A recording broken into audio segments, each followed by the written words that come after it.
Hello everyone, welcome back to Torchlight Infinite. Today I'm gonna start with a showcase and talk a little bit about different things that I've been doing with the build and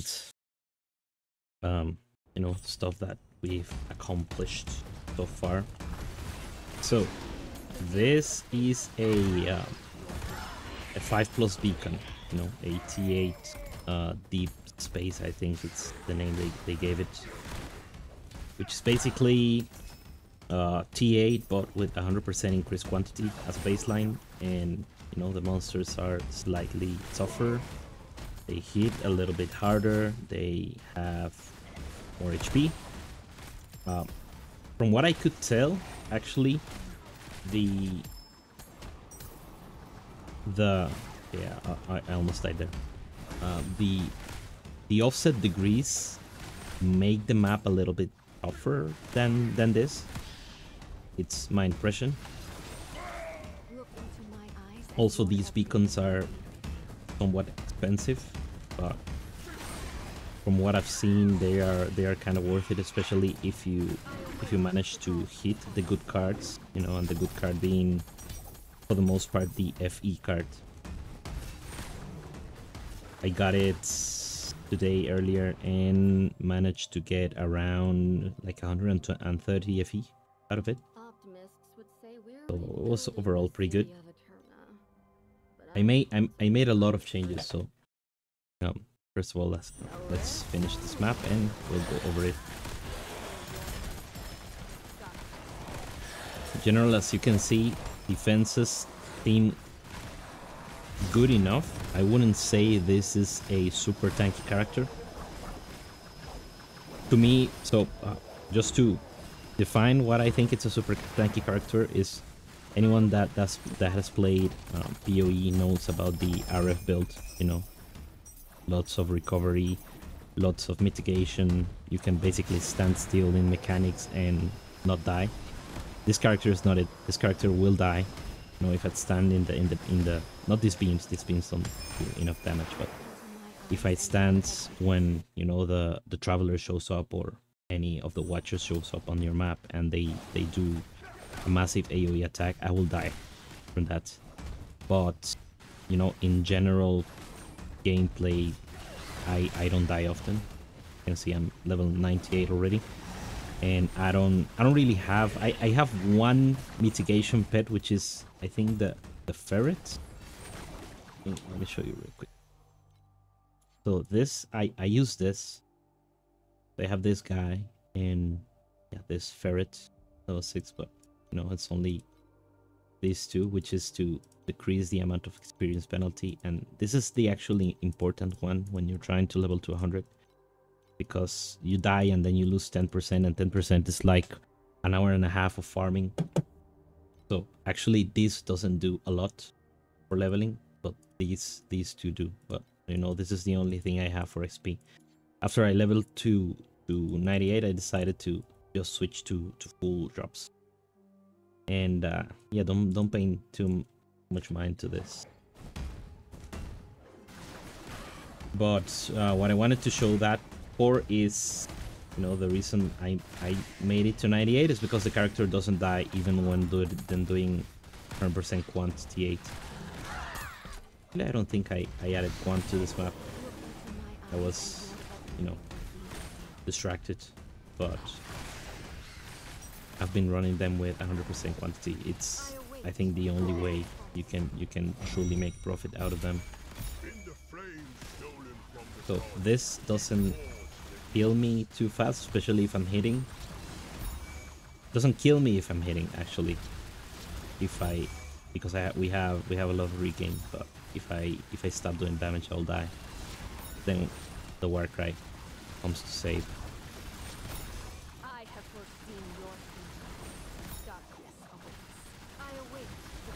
This pull is because we have the inverse Warcry. Pretty nice for certain mechanics, especially the God of Machines is amazing, because you can stop them from ever getting to the middle.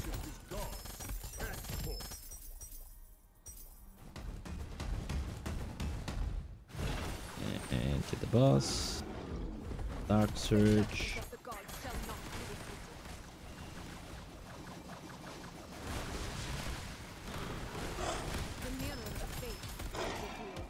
This is the type of showcase that I think is much more valuable than, you know, just hitting the dummy. Because what matters if I show you a build that does 100 trillion damage and then enters a map and dies immediately? There's nothing good about that, I think. Not, you know, if you like that type of glass cannon build, this is actually the best thing you can do for bossing. But I do like bossing, but I prefer mapping. I like, you know, this type of content where you're killing hundreds and hundreds of monsters. So, so you may see, I actually have unlocked I have these offset degrees unlocked, but this starts to become tough to the point where I don't think is you know, cost efficient or time efficient to farm it. So that's why I haven't been doing this. But you know, just the deep space seems pretty good to me. So, what did I change? So one of the objectives I had was to be able to use trade-off. I cannot use it during clear simply because the praise for injury adds strength, but for single targets, I have them balanced. Oh. What happened? Oh. Did I gain dexterity?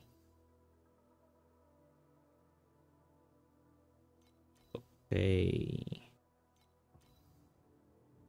Okay, I've seemed to gain dexterity somewhere. And it's throwing my balance off.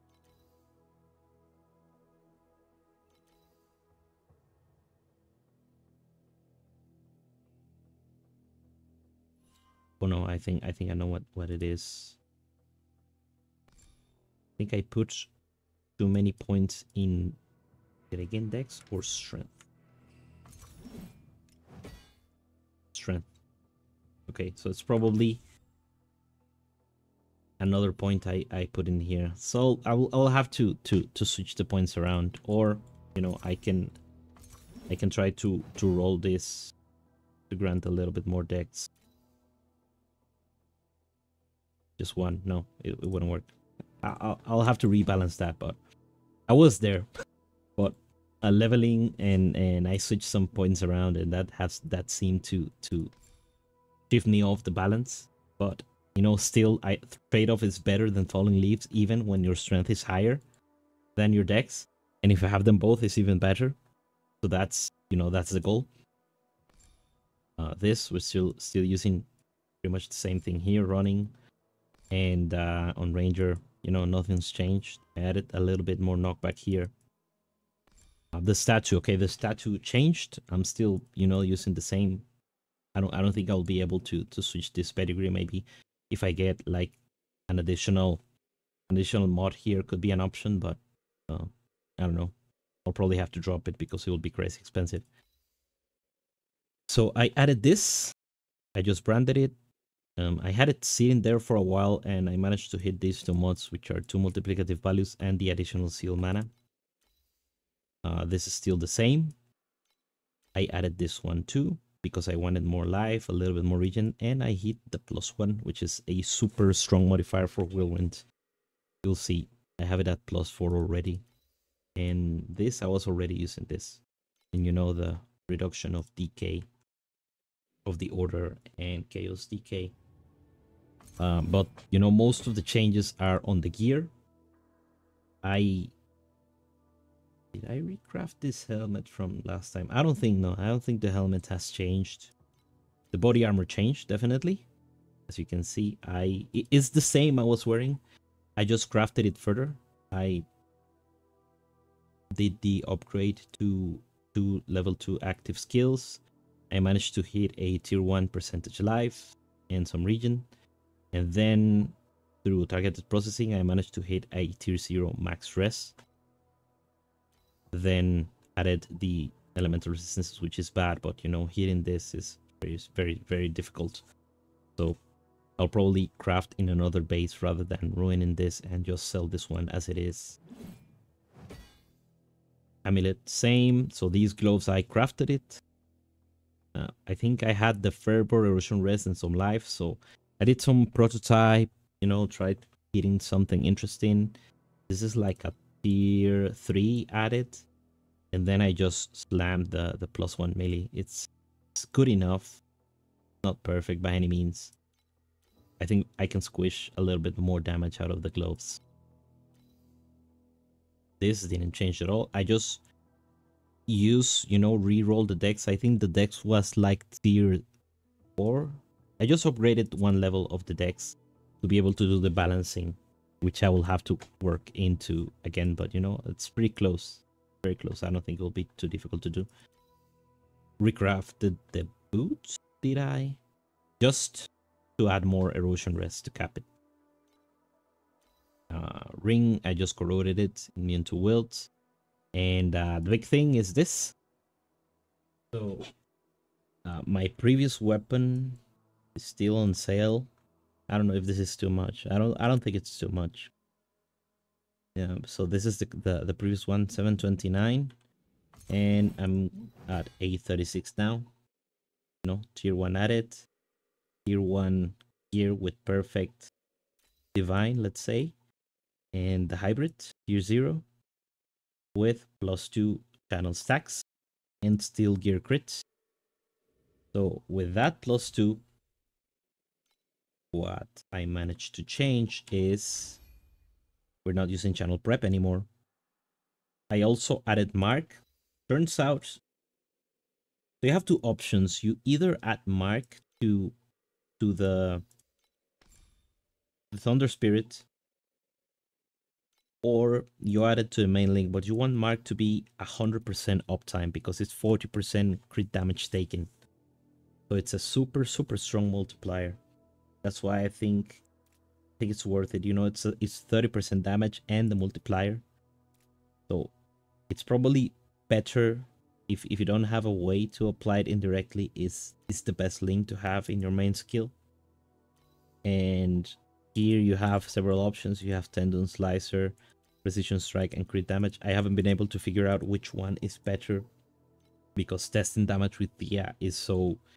it's difficult. She's very spiky. So sometimes the dummy tells you you're dealing billions, you know, and sometimes it tells you otherwise. So there's that. Whirlwind still level 20. The level 21 Whirlwind is very hard to drop and it's very expensive. I think there's one for like 1 KFE right now, so I'm not buying that anytime soon. But you know, at +5 is 241 and at +6 it will be 260. So it's a huge jump. Like, I can't overstate how strong the active skill levels are for Whirlwind, and that's probably gonna be the next thing. Get it in on the helmet, like instead of this melee damage. Actually, I don't know if it's that. That's a prefix or a suffix. Let's see.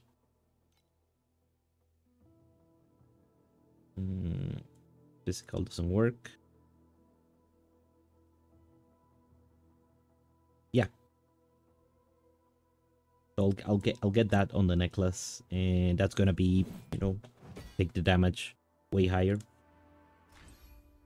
Same setup for the Warcry. This hasn't changed at all. I toyed with this around a little bit. So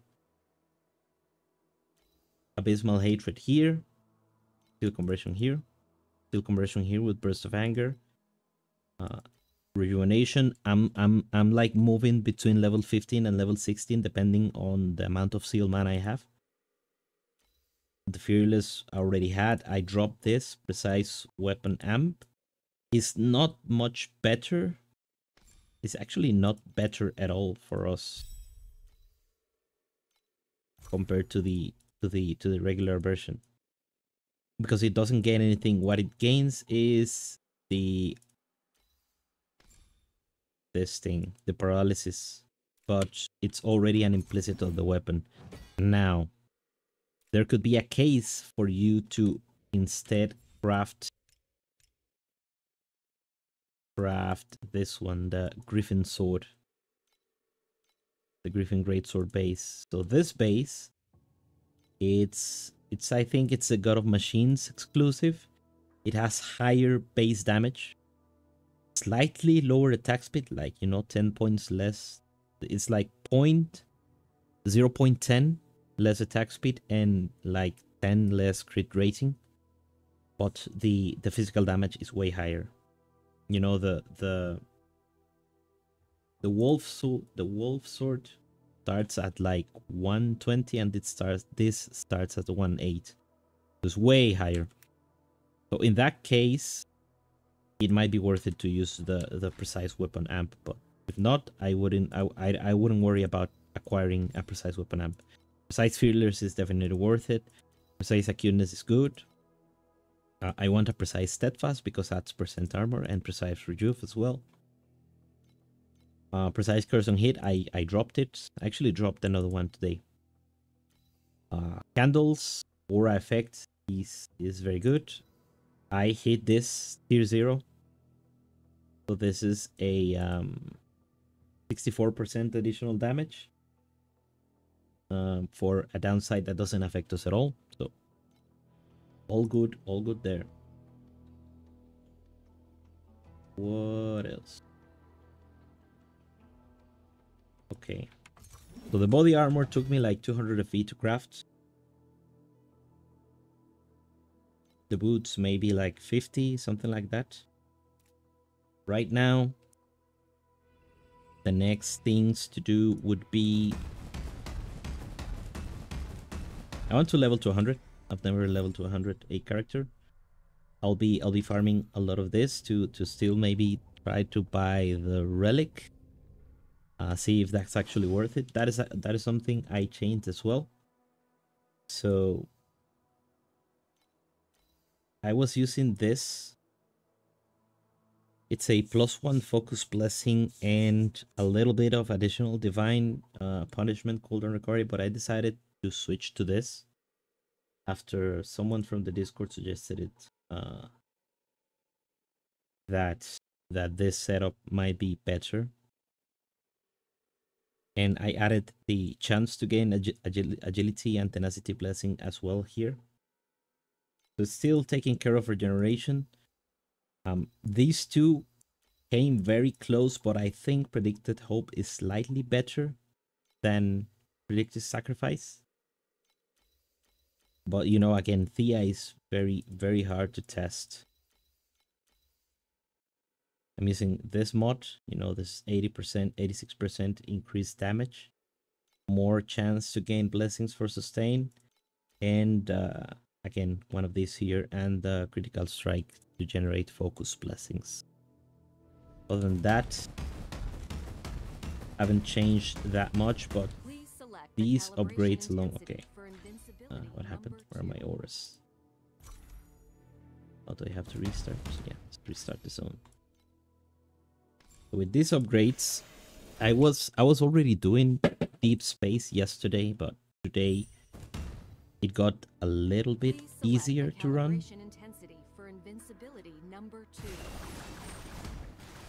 So, of course, Thea has to ramp her damage up.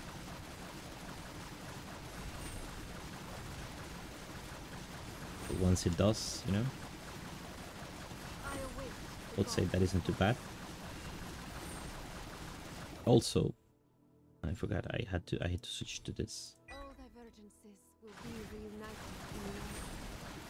And that gives me a little bit more even. Actually, let me see how I can redo the agility. Okay. 2, 3, 4. So if I put a point, an additional point into Ranger, would that give me one more dex? 2 dex. So now I'm okay, balanced. Okay, let's go again. I lost some armor though, and what I have to show for it is some knockback chance, which is not great.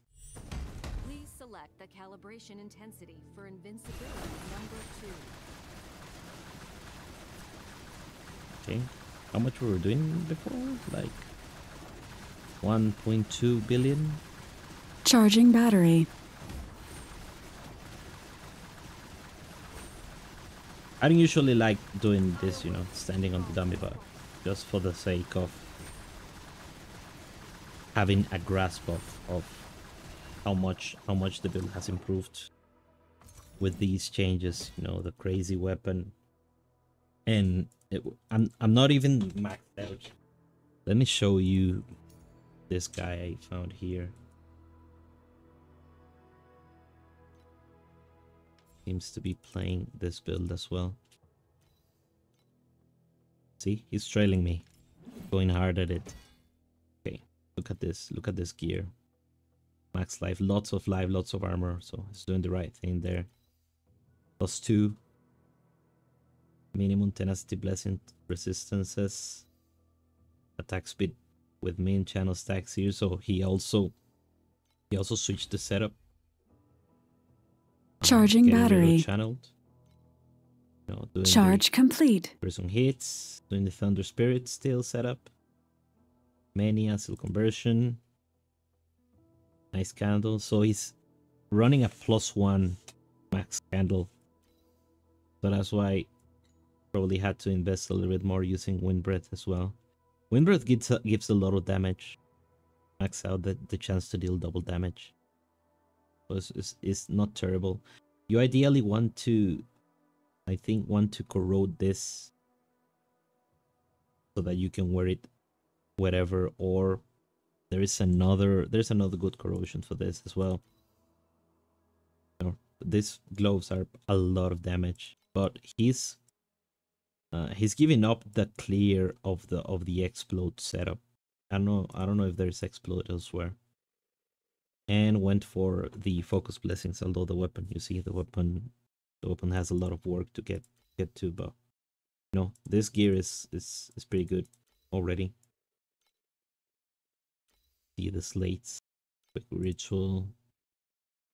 I wanted to run this as well, but I haven't been able to get a decent enough one that satisfies me in terms of, you know, the mana reservation and stuff. But you know, this is good.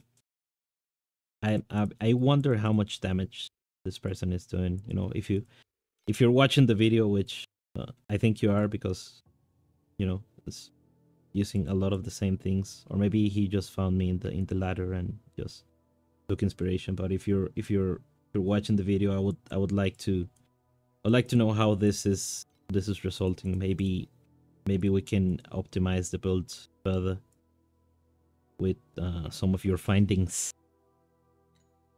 Anyway, that's pretty much all I have for today. You know, once you start running T8s, the progression halts a little bit. So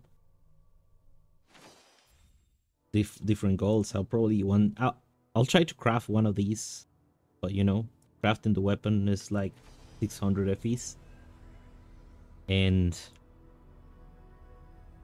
I'll probably try to do some boss fights. Oh, by the way, this event, it's actually rather tough. I have the damage to do this one. Actually, let's give it a shot. I have the damage to do it, but I get one shot sometimes.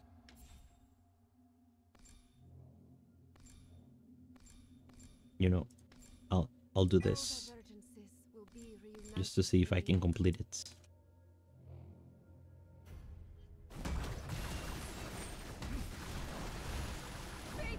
Nope. Why won't you answer me? It's ridiculous. It's too much damage, and I don't really know the mechanics of this boss. It's just based on Keegan, and I actually always die Keegan on the campaign, so I don't really know how to handle this.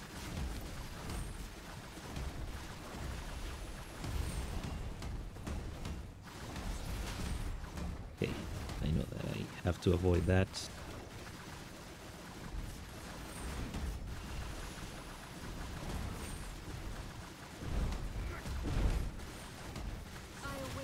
Also, a really nice quality of life feature that I don't know if it was here before, is that with channeling skills, you can just add... Oh, I died again. Okay. What's wrong? Never mind. Let's just leave it there. So, you can go to this setting. Controls. There, this auto guide. So basically, what this does is that you no longer have to keep pressing the button. You just tap it once, and the channeling will continue until you stop it. So that makes running it very comfortable because you can do that and just leap around. So it becomes an auto bomber, and that's actually very comfortable for mobile as well, because on mobile you'll have to stop attacking to leap around. Anyway, again, if you have any suggestions on how to improve further the builds, you're a high roller in terms of currency and crafting, do let me know. If you have any questions, again, leave it in the comments, or you can message me on the official Torchlight Discord, which I will leave in the description below. Again, thank you very much for watching. Thank you for the support you've been showing all for the builds. I think you've been enjoying it as much as I have, and again, the season, amazing, pretty good, very good job that XD has been doing, improving this game and learning from their mistakes and listening to the community. And thank you, have a good one.